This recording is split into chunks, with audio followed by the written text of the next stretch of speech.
तो बोला कि रूट 2 को इरेशनल प्रूफ करो। कैसे करना है एक बार देख, रूट 3 भी वैसे होगा, रूट 5 भी वैसे होगा। अपन क्या मानते हैं, आपको इसको, ओए everybody focus on the board, आपको इसको इरेशनल प्रूफ करना है। मैं मानता हूं कि लेट रूट 2 इरेशनल है, लेट रूट 2 बी रैशनल।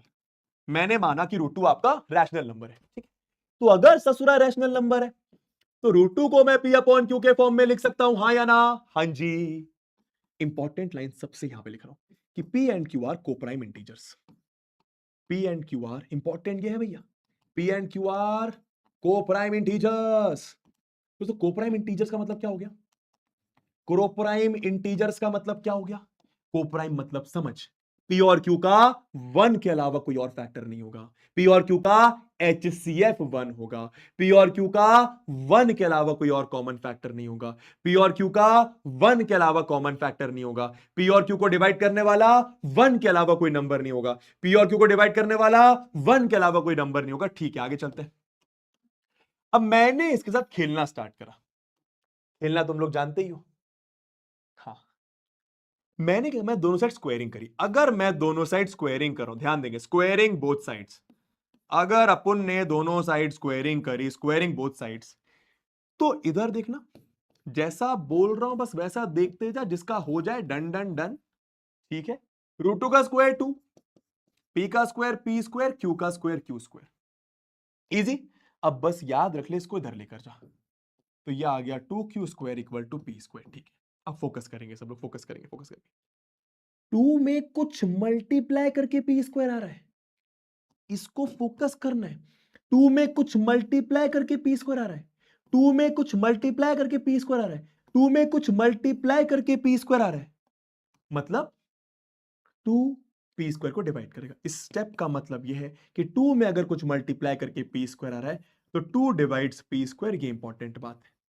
और एक थ्योरम होती है जो तुम्हें याद रखनी है कि अगर एक प्राइम नंबर किसी इंटीजर के स्क्वायर को डिवाइड कर रहा है तो वो प्राइम नंबर उस इंटीजर को भी डिवाइड करेगा। खत्म बात। ये आपकी पहली चीज। रुकना रुकना, मैं समझाऊंगा, तू बस देखते जा। अब इसका मतलब क्या है? 2 डिवाइड्स पी, 2 डिवाइड्स पी मतलब 2 में कुछ मल्टीप्लाई करके पी आ रहा है, 2 में कुछ मल्टीप्लाई करके पी आ रहा है, 2 में कुछ मल्टीप्लाई करके पी आ रहा है, 2 में कुछ मल्टीप्लाई करके पी आ रहा है, 2 में कुछ मल्टीप्लाई करके पी आ रहा है, 2 में कुछ मल्टीप्लाई करके पी आ रहा है। इसको याद रख ले कि P इक्वल टू 2C।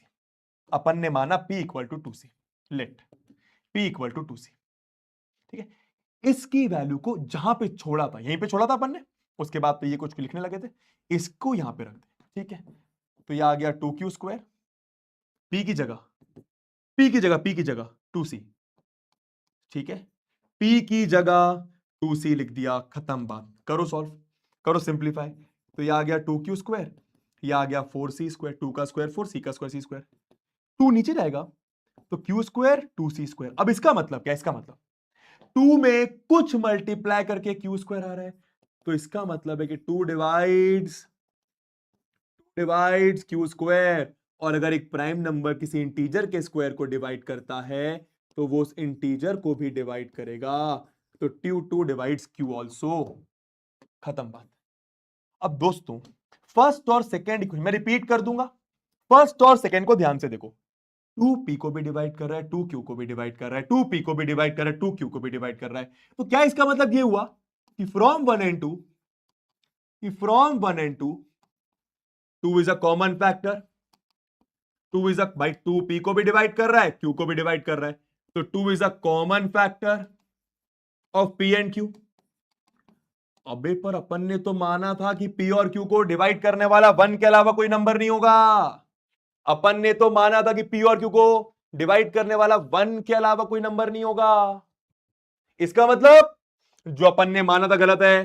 फिर से, अपन ने तो माना था कि p और q को डिवाइड करने वाला 1 के अलावा कोई और नंबर नहीं होगा। तो अपन ने जो माना था वो गलत है। अपन ने क्या माना था कि रूट 2 रैशनल है, गलत है वो। तो क्या लिखोगे? This makes our assumption wrong. ऐसा, this makes our assumption wrong, this makes our assumption wrong। ये हमारे assumption को गलत कर देता है। this makes our assumption wrong, therefore, ठीक है, या फिर hence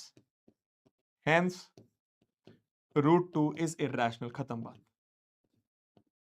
सारे के सारे ऐसे ही करने, √3 आ जाए ऐसे ही करना है, √5 आ जाए ऐसे ही करना है, √7 आ जाए ऐसे ही करना है। यही 3-4 नंबर्स में से कोई आएगा।